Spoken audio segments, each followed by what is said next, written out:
Hello everyone and welcome back. So आज हम पढ़ने वाले हैं एक्सरसाइज 3.5 के वर्ड प्रॉब्लम्स।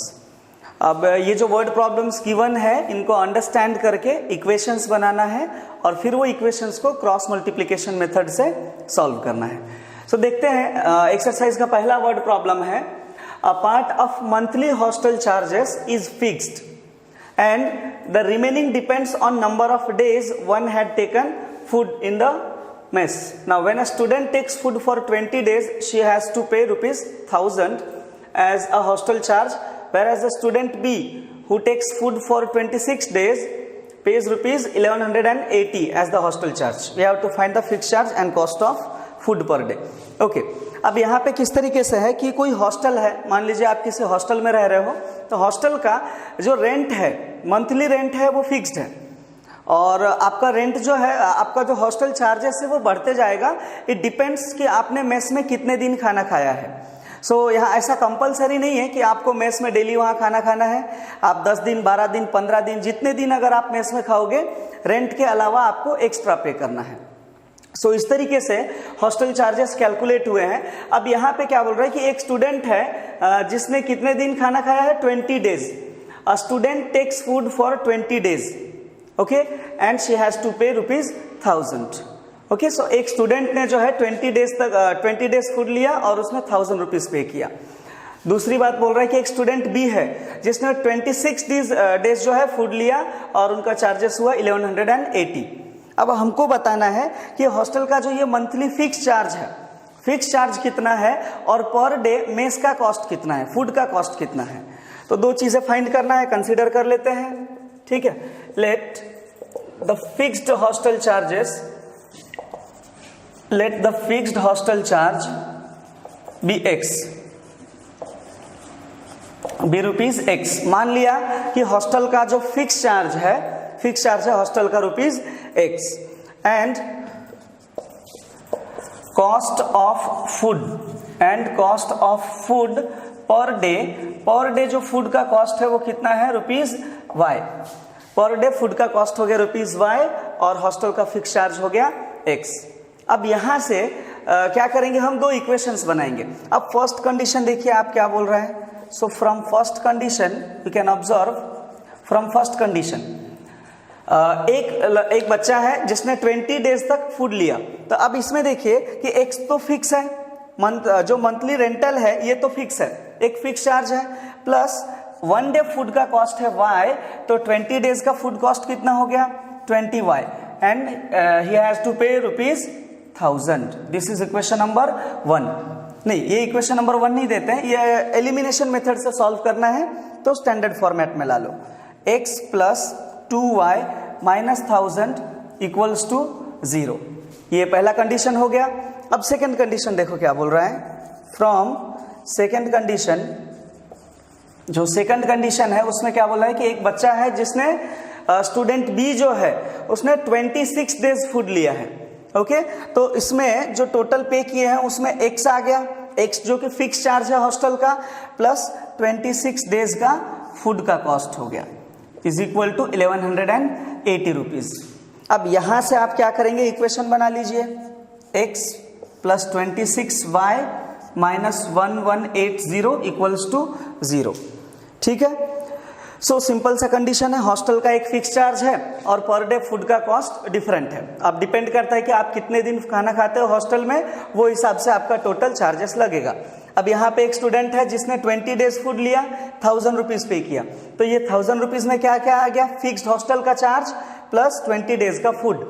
अब 1 डे फूड का कॉस्ट है रुपीज वाई, तो 20 डेज का कॉस्ट हो जाएगा 20 वाई इक्वल्स टू 1000 को लेफ्ट हैंड साइड में लाइए, एक स्टैंडर्ड फॉर्म हो गया इक्वेशन का।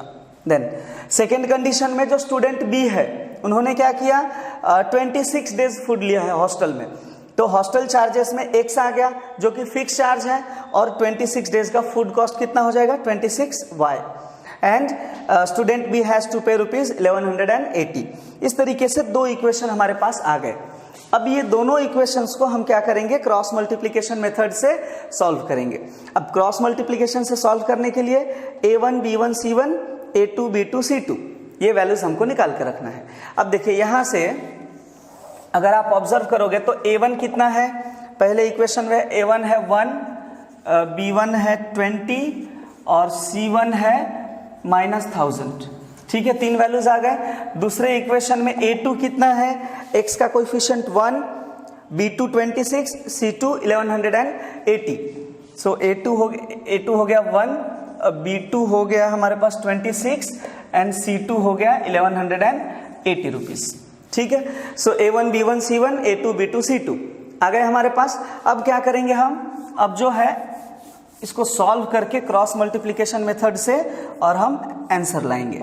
देखिए कैसे सॉल्व करेंगे। फॉर्मूला है हमारे पास, तो अप्लाई कर दो। x अपॉन क्या होता है b1 b2 क्या है ये 20 26, देन c1 c2 -1000 और यहाँ पे क्या रहेगा -1180, ये माइनस में रहेगा। c2 will be equal to -1180 equals to y upon again ये -1000 और यहाँ रहेगा -1180 और यहाँ पे क्या आ जाएगा a1 a2 that is 1 finally will get 1 upon क्या रहेगा 1 और यहाँ पे b1 b2 that is 20 and 26।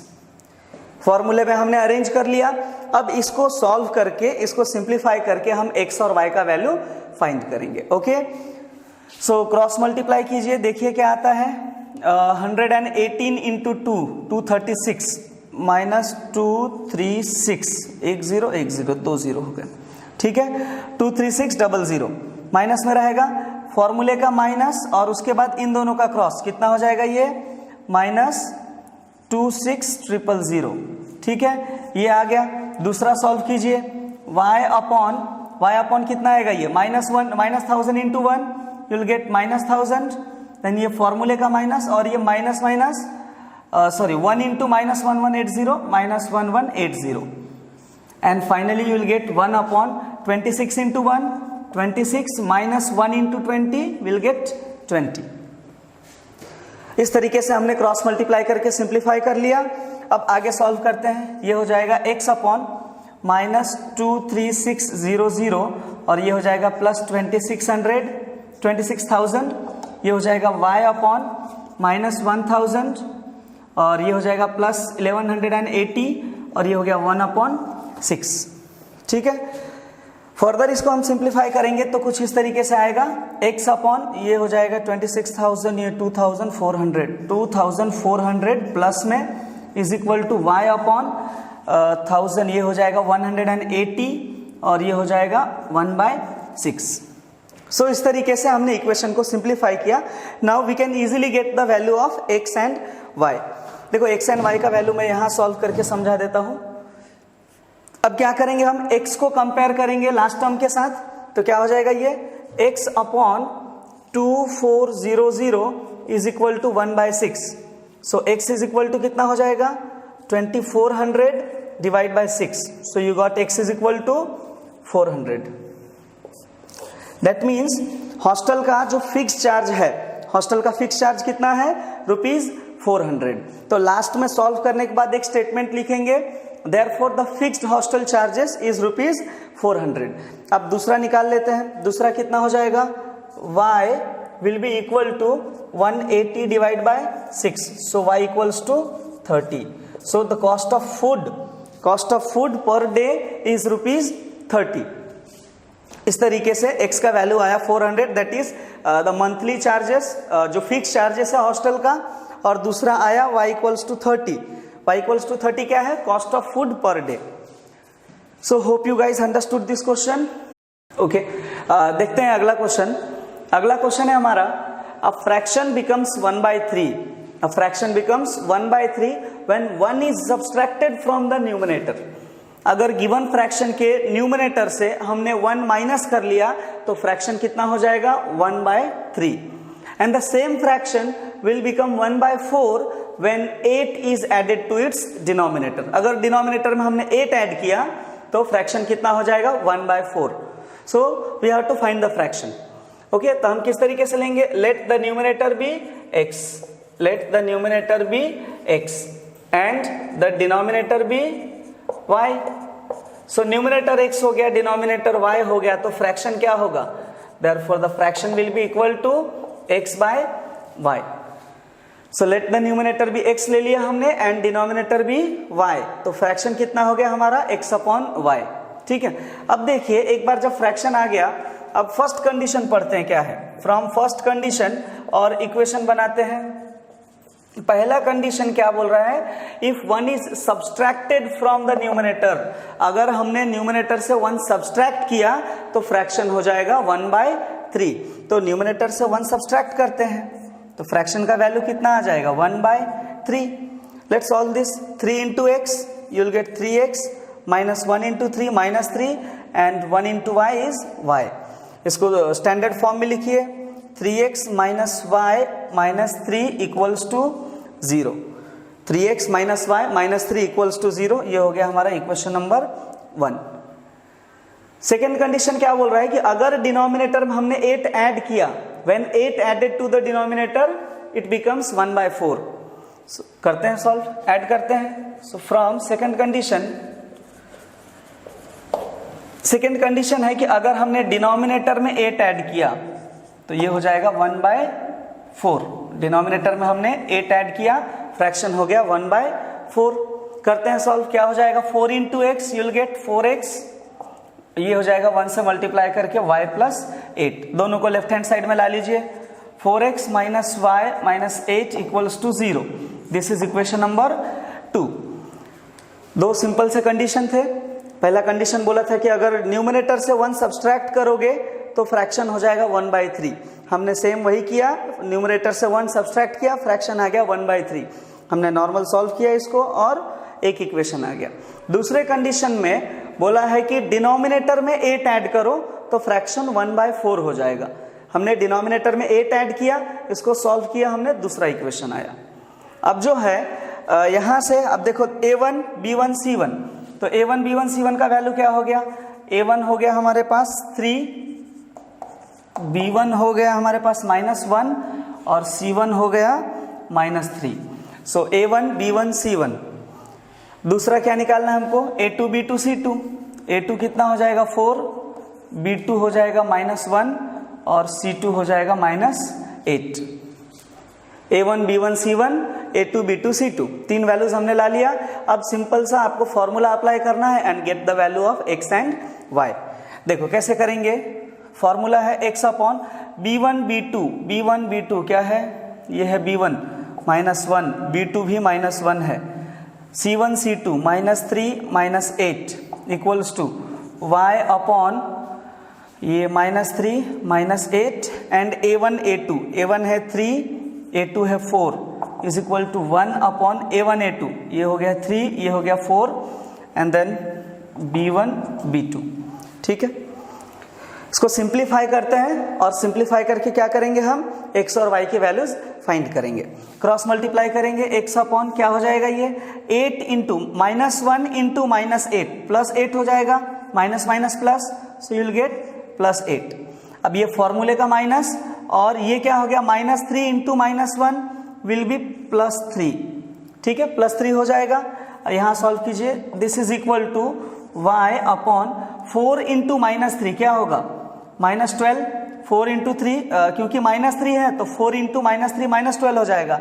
ये फॉर्मूले का माइनस और 8 3 are 24, -8 इंटू 3 -24, सो -24 और ये माइनस क्या हो जाएगा +24 and this is equal to 1 upon -3 और ये फॉर्मूले का माइनस और 4 इंटू -1 विल बी -4 और ये ऑलरेडी माइनस है तो क्या हो जाएगा +4। अब ये इक्वेशन सिंप्लीफाई हो गया। यहां से और थोड़ा सिंप्लीफाई करके x और y की वैल्यूज फाइंड कर सकते हैं। यहां क्या आएगा, x upon 8 -3 5, so x upon 5 equals to y upon 12 equals to 1, 4 -3 1 divide by 1 will be 1।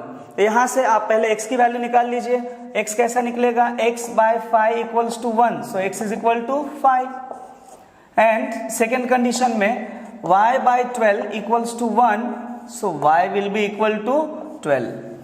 x का वैल्यू आ गया 5 और y का वैल्यू आ गया 12। Okay, so hope you guys understood this question. बहुत ही सिंपल क्वेश्चन था। देखते हैं अगला क्वेश्चन। ओके, सो अगला क्वेश्चन है Yash scored 40 marks in a test. Yash ने किसी टेस्ट में 40 मार्क्स स्कोर किया। Okay, now getting 3 marks for each right answer and losing 1 mark for each wrong answer. अब देखिए एग्जाम का शर्त कुछ इस तरीके से था कि अगर आपने करेक्ट सॉल्व किया है तो हर करेक्ट आंसर पे आपको कितने मार्क्स अवार्ड होंगे, you will be awarded with 3 marks. और अगर एक क्वेश्चन गलत होता है, for every incorrect answer your 1 mark will be deducted. अब under this terms and conditions Yash scored 40 marks.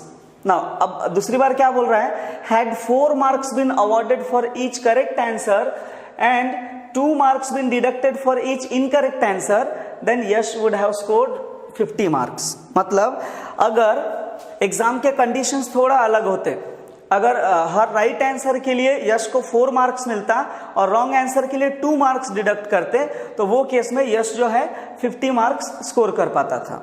तो अब देखते हैं कि यश का जो ये जो एग्जाम में कितने क्वेश्चंस आए थे। वी हैव टू फाइंड कि how many questions were there in the test.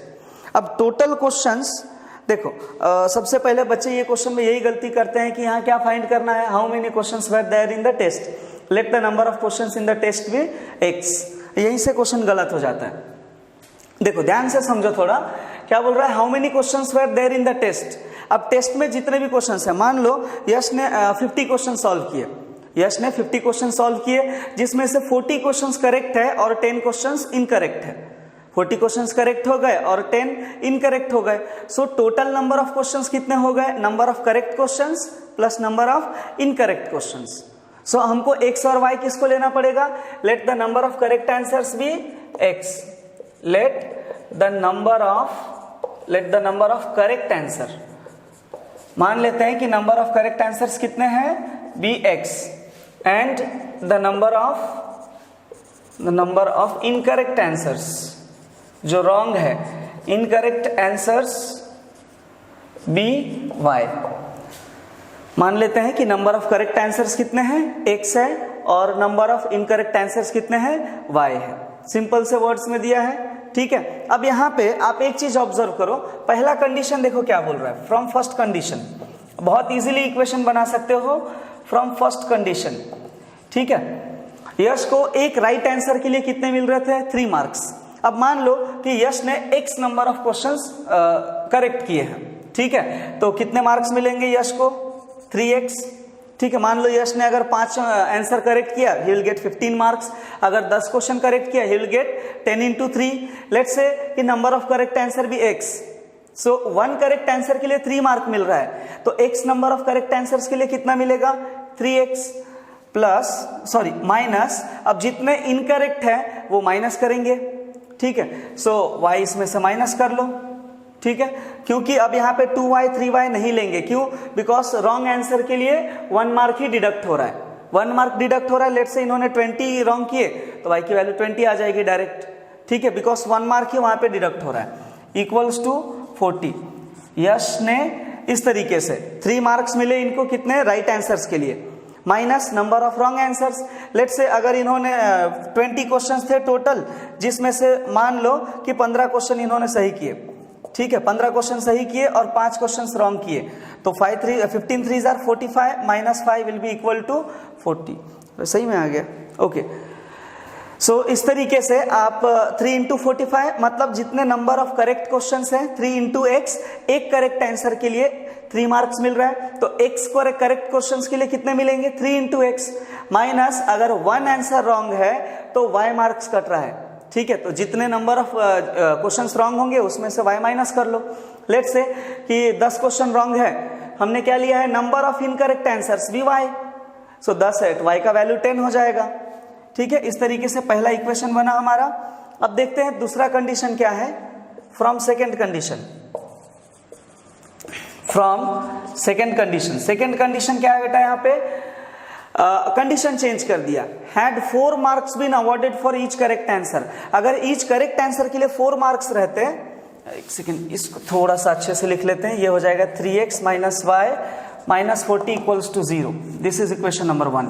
Now from second condition, जो सेकंड कंडीशन है उसके हिसाब से सॉल्व करेंगे तो कितना आएगा हमारा, लेट से 4 मार्क मिल रहा है राइट आंसर के लिए और रॉन्ग आंसर के लिए 2 मार्क्स डिडक्ट हो रहे हैं, which is equal to 50. This is equation number 2. Sorry, इसको थोड़ा सा और सिंप्लीफाई कर लो, ये हो जाएगा 4x minus 2y minus 50 equals to 0. This is equation number 2.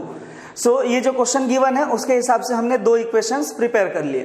पहला इक्वेशन है 3x minus y minus 40 equal to 0 और दूसरा इक्वेशन है 4x minus 2y minus 50 equals to 0. अब जो है हम a1 b1 c1 सब वैल्यूज निकाल के और इनको सॉल्व कर लेंगे. ठीक है, तो a1 कितना हो जाएगा हमारे पास, now a1 will be equal to 3, a2 will be equal to -1 and sorry a1 b1 will be equal to -1 and c1 will be equal to -40. ठीक है, वैसे ही a2 b2 c2 के वैल्यूज क्या आएंगे, a2 हमारे पास है 4 और b2 है -2 और c2 है -50. ठीक है, a2 b2 c2 a1 b1 c1 तीनों वैल्यूज आ गए. अब क्या करेंगे, हम क्रॉस मल्टीप्लीकेशन का फॉर्मूला अप्लाई करेंगे and will get the value of x and y. देखो कैसे आएगा ये, x upon a1 a2, a1 कितना है 3, a2 कितना है 4, सॉरी b1 b2, b1 कितना है हमारे पास -1 और b2 है -2. देन c1 c2, c1 है -40 और c2 है -50 equals to y upon c1 c2 -40 -50 and then a1 a2 that is 3 4 और यहाँ क्या आ जाएगा 1 upon a1 a2 b1 b2 -1 -2. इसको सिंप्लीफाई करके और x और y का वैल्यू हम फाइंड करेंगे. देखिए कैसे करेंगे, ये हो जाएगा x upon -1 into -50 you will get +50, ये फॉर्मूले का -40 into -2 you will get +80 equals to y upon 40 into 4 कितना हो जाएगा -160 और ये हो गया -50 इंटू 3 -150, ये ऑलरेडी -150 है और ये माइनस क्या हो जाएगा +150 इक्वल्स टू 1 अपॉन 3 इंटू -2 हो गया -6. अब यहाँ पे देखिए ऑलरेडी यहाँ फॉर्मूले में माइनस होता है, जब आप इसको सॉल्व करोगे 4 इंटू -1 ये -4 हो जाएगा. सो ये माइनस माइनस फाइनली क्या होगा प्लस ही होगा, +4. और इसको सिंप्लीफाई करते हैं, देखिए क्या आएगा answer, x upon 50 -80 you'll get -30. यहाँ y अपॉन -160 प्लस 150 कितना आ जाएगा ये -10 और ये हो जाएगा 1 अपॉन -6 प्लस 4 -2. ठीक है, अब x के y के और जो कांस्टेंट टर्म है तीनों सिंप्लीफाई हो गया. अब हम क्या करेंगे, x को कंपेयर करेंगे कांस्टेंट टर्म से और y को भी कंपेयर करेंगे and will get the value of x and y. सो यहाँ से देखिए x upon -30 is equal to 1 upon -2. Minus minus get cancel. X will be equal to 30 by 2 and we got x is equal to 15. That means the number of correct questions are 15. Yes ने जो correct answers किए थे वो कितने हैं 15 हैं. दूसरा compare करो, y अपॉन -10 equals to 1 upon -2. Minus minus get cancel, y will be equal to 10 by 2 which is equal to 5. So we got y equals to 5. That is the number of incorrect answers is y. अब देखिए number of correct questions 15 आए और number of incorrect answers आए 5. तो total number of questions कैसे निकालेंगे, therefore total number of, last में आप एक स्टेटमेंट लिख दीजिएगा, टोटल नंबर ऑफ क्वेश्चंस कितने हो जाएंगे x plus y which is equal to 15 plus 5. So you will get 20. These are the total number of questions. Total number of questions will be equal to 20. ठीक है, सो इस तरीके से आपको ये क्वेश्चन को सॉल्व करना था. तो देखते हैं अगला क्वेश्चन. अगला क्वेश्चन है places A and B are 100 kilometre apart on a highway. दो प्लेसेस की बात हो रही है तो इसको समझाता हूं मैं एक डायग्राम के थ्रू. लेट्स से ये हो गया हमारा प्लेस A और ये हो गया प्लेस B. ये किसी हाईवे रोड पे है और प्लेस A और B के बीच में जो है डिस्टेंस कितना है 100 kilometre. So places A and B are 100 kilometre apart. ठीक है, अब क्या बोल रहा है, one car starts from A position से क्या हो रहा है, एक कार यहां से स्टार्ट हुई, one car starts from point A. ठीक है, and another from point B, और एक दूसरी कार है जो कि पॉइंट B से स्टार्ट हो रही है. ठीक है, सो ये दो मर्सिडीज कार है, एक चालू हुआ A से और दूसरा हुआ B से. ठीक है, अब आगे क्या बोल रहा है, if the car travels in same direction, same direction में अगर कार जा रहा है, मतलब ये भी इधर जा रहा और ये भी इधर जा रहा है, अगर दोनों कार सेम डायरेक्शन में जा रहे हैं तो क्या होगा, in the same direction at the different speed they will meet in 5 hours. अगर ये दोनों एक ही डायरेक्शन में जा रहे हैं, इसका स्पीड अलग है, इसका स्पीड अलग है, सो ये केस में क्या होगा कि ये दोनों जो है 5 आवर्स में मीट होंगे, they will meet after 5 hours. Okay, now if they travel towards each other, अगर मान लो कि ये कार इधर आ रहा है और ये कार इधर जा रहा है, ट्रेवल टुवर्ड्स ईच अदर, एक दूसरे के तरफ आ रहे हैं, then they will meet in 1 hour. यहाँ किसी एक आधी पॉइंट पे जो है ये दोनों मीट करेंगे 1 घंटे बाद। ओके, ना हमको बताना है कि दोनों कार का स्पीड कितना है। ये मान लेते हैं कि हो गया हमारा कार 1 और ये हो गया हमारा कार 2। ओके, सो मान लेते हैं let the speed of car 1, let the speed of car 1 जो कार है उसका स्पीड हो गया x किलोमीटर पर आवर, इसका स्पीड हो गया x किलोमीटर पर आवर। और जो दूसरा कार है the speed of car 2 be y kilometre per hour. Car 1 का स्पीड ले लिया हमने x किलोमीटर पर आवर और कार B का स्पीड ले लिया हमने y kilometre per hour, x kilometre per hour, y kilometre per hour. अब जो है एक थोड़ा सा सोचिए, अब यहाँ पे अगर देखेंगे कि 5 आवर्स ट्रैवल करने के बाद A ने कितना डिस्टेंस ट्रैवल किया, मतलब कार 1 जो है 5 आवर्स में कितना डिस्टेंस ट्रैवल करेगा। आपको पता है ये formula, speed is equal to होता है डिस्टेंस अपॉन टाइम, और डिस्टेंस कितना हो जाएगा, स्पीड इनटू टाइम। ओके, तो अगर आपसे पूछा जाए कि distance travelled by car 1, distance travelled by car 1 ने कितना डिस्टेंस ट्रैवल किया है, तो स्पीड इनटू टाइम, स्पीड कितना है x और टाइम कितना टाइम ट्रैवल किया है 5 आवर्स। सो टोटल का इसका ये हो गया distance 5x। Okay, and distance travelled bye car 2 ने कितना डिस्टेंस ट्रैवल किया 5y। ओके, डिस्टेंस का फॉर्मूला होता है स्पीड इनटू टाइम, तो इन्होंने इतना डिस्टेंस कवर किया, 5 आवर्स दोनों ट्रैवल किए और फाइनली एक पर्टिकुलर पॉइंट पे जाके ये दोनों कार मीट हो गए। ठीक है, फाइनली दे मेट। अब एक सिंपल सी बात सोचो, अगर ये कार और ये कार का स्पीड सेम है, अगर सेम स्पीड से दोनों कार जा रहे हैं तो क्या होगा, ये कभी मीट नहीं होंगे, दे विल नेवर मीट। ये हमेशा इनके बीच में 100 का डिस्टेंस बना ही रहेगा। अगर इसका भी स्पीड मान लो कि 60 है और इसका भी स्पीड 60 है तो ये डिस्टेंस कभी कम नहीं होगा।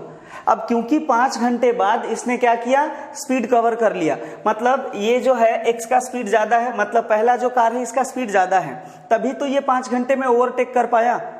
ठीक है, अगर मान लो इसका स्पीड ज्यादा होता तो ये बहुत आगे चले जाता और ये पीछे रह जाता। अब वो हिसाब से अगर देखोगे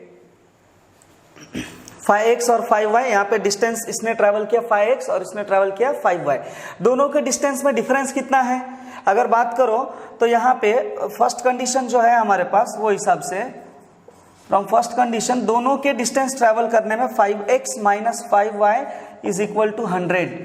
5 कॉमन ले लीजिए, x minus y is equal to 100, finally you will get x minus y is equal to 20। This is equation number 1। देखो 5x माइनस 5y 100 क्यों आया, देखो ये कार ने स्पीड कितना, इसने कितना डिस्टेंस ट्रेवल किया 5x, इसने कितना ट्रेवल किया 5y, लेकिन क्या ये दोनों डिस्टेंस इक्वल है, नहीं, इसने जो है 100 किलोमीटर ज्यादा ट्रेवल किया है।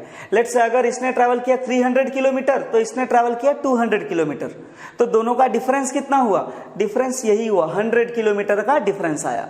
सो 5x माइनस 5y इज 100, दोनों में से 5 कॉमन है, x minus y 100, finally you got 5 divide कर दिया, हमको मिला x minus y equals to 20। अब बात करते हैं दूसरे कंडीशन की, ठीक है। सो फ्रॉम सेकेंड कंडीशन, अगर सेकेंड कंडीशन की बात करेंगे तो सेकेंड कंडीशन में किस तरीके से आ रहा है, अगर दोनों कार एक तरफ ही ट्रैवल हो रहे हैं, if they are travelling towards each other they will meet in 1 hour, 1 hour में मीट होंगे।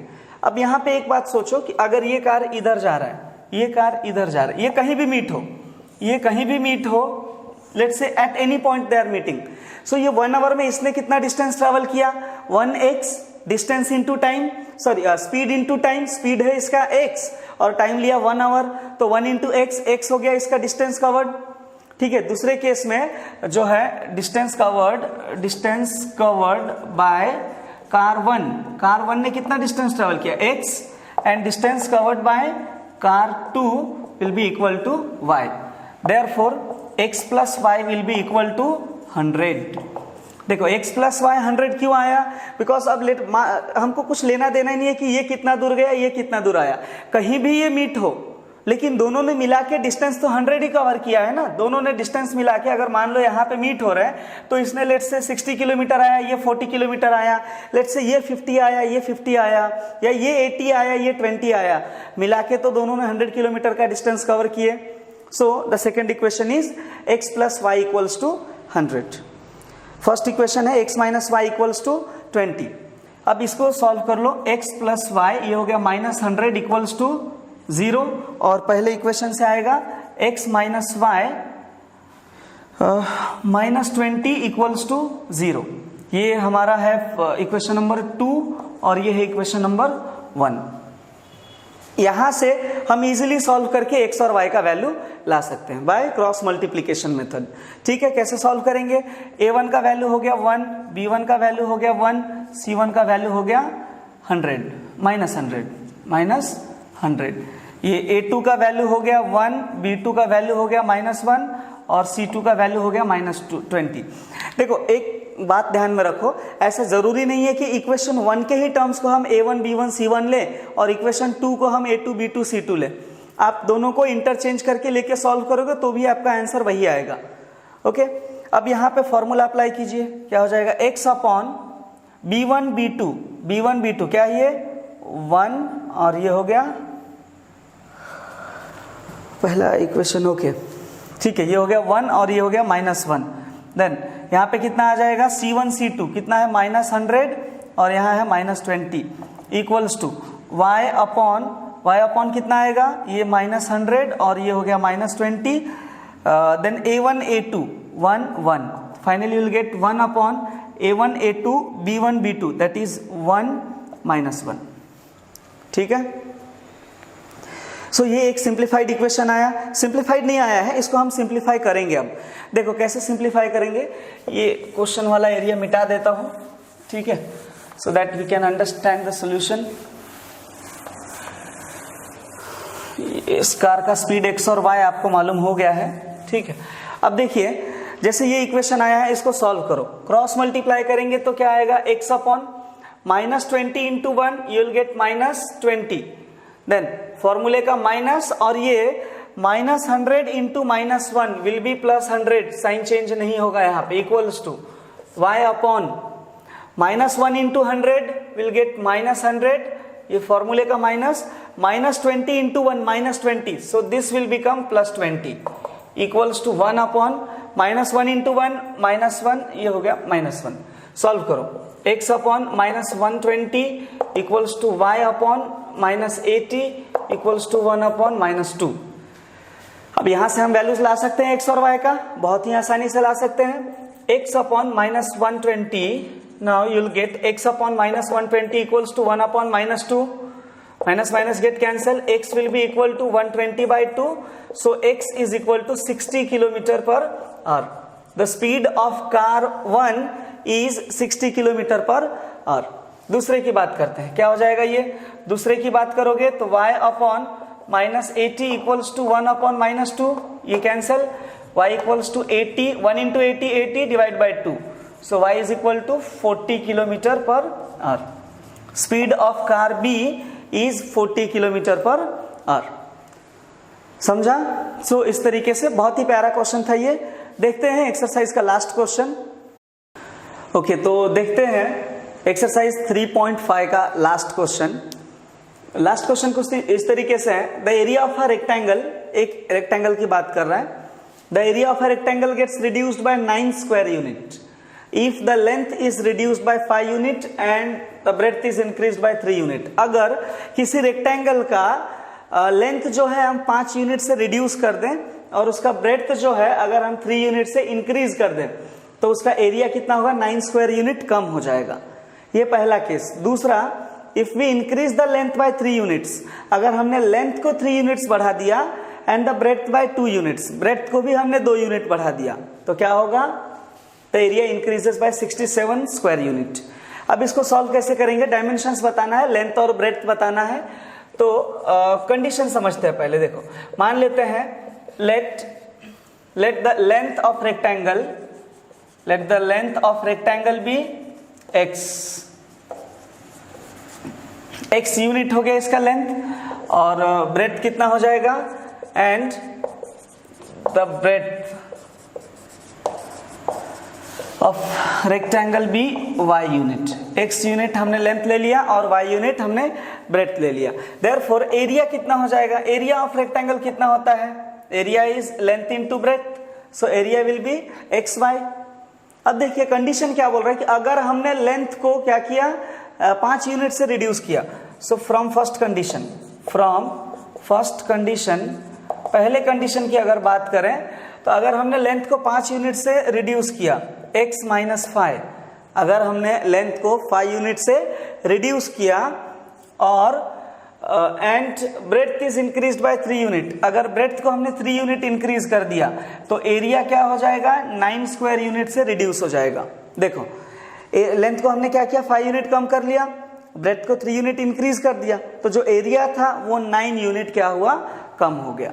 अब इसको मल्टीप्लाई करो, x into y xy, x into 3 3x, minus 5 into y minus 5y, minus 5 into plus 3 minus 15, ये plus y left hand side में आया तो minus 15, minus 9 इधर आया तो प्लस 9 इक्वल्स टू 0। सॉरी, ये माइनस xy हो गया, plus xy minus xy get cancel, बचा क्या? 3x minus 5y minus 15 plus 9 is minus 6 equals to 0। This is our first equation. ये हमारा फर्स्ट इक्वेशन बना। पहला कंडीशन हमने अप्लाई किए, लेंथ को 5 यूनिट से रिड्यूस किया हमने, ब्रेड्थ को 3 यूनिट से हमने इंक्रीज किया, तो एरिया क्या हुआ? 9 स्क्वायर यूनिट से रिड्यूस हो गया। अब इसको मल्टीप्लाई किया हमने और एक सिंप्लीफाइड इक्वेशन बना लिए। अब क्या करेंगे हम? सेकेंड कंडीशन देखते हैं। सो फ्रॉम सेकेंड कंडीशन देखिए, सेकेंड कंडीशन में क्या बोल रहा है कि अगर if we increase the length by 3 unit, अगर हमने लेंथ को 3 यूनिट से इंक्रीज कर दिया एंड ब्रेड्थ बाय 2 यूनिट, और ब्रेड्थ को हमने 2 यूनिट से इंक्रीज कर दिया, तो एरिया कितना इंक्रीज होगा? Area increases by 67 square unit. ठीक है, सिंप्लीफाई करके यहां से भी एक और इक्वेशन बनाते हैं। तो क्या बनेगा? ये x into y will get xy, x into 2 will get 2x plus 3 into y will get 3y, और ये हो जाएगा 3 2 जार 6, प्लस xy लेफ्ट में लाओ, माइनस xy हो गया, और ये हो जाएगा माइनस 67 इक्वल्स टू 0। सॉल्व करते हैं, ये plus xy minus xy get cancel, बचा क्या? सेकेंड इक्वेशन बना हमारे पास, ये हो जाएगा 2x प्लस 3y, और ये हो गया 6 माइनस 67, कितना हो जाएगा? ये minus 61 equals to 0। This is our equation number 2। So इस तरीके से हमने 2 इक्वेशन बना लिया 2 कंडीशन से। अब क्या करेंगे हम? ये दोनों इक्वेशंस को सॉल्व करेंगे by the method of cross multiplication and will get the final answer. ठीक है, सो पहले इक्वेशन से a1 b1 c1, a1 कितना है? a1 है 3, b1 है -5 और c1 है -6। सेकेंड कंडीशन में a2 कितना है? a2 हो गया 2, b2 हो गया हमारे पास 3 और c2 हो गया -61, c2 हो गया -61। अप्लाई कीजिए फॉर्मूला, देखिए क्या आता है आंसर।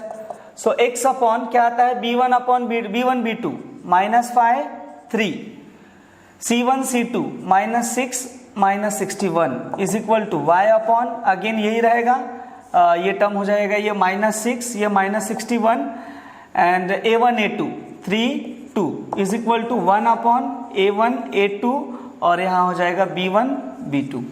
आप जो है ये वैल्यूज को देख के फॉर्मूले में सब्स्टिट्यूट कीजिए। अब क्या करेंगे हम? ये इक्वेशंस को सिंप्लीफाई करेंगे and will get the value of x and y।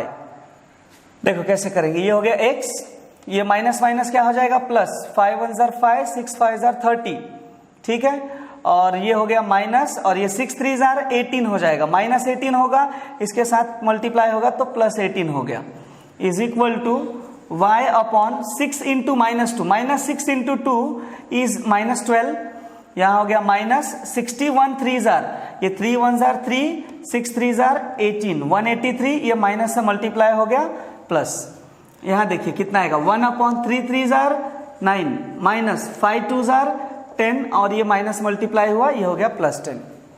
ठीक है, सॉल्व करते हैं इसको, फर्दर सॉल्व करेंगे तो क्या आ जाएगा, x upon 305 plus 18, 305 plus 18 you'll get 323, और ये हो गया y upon 183 minus 12 will get 171, और यहाँ हो जाएगा 1 अपॉन 19।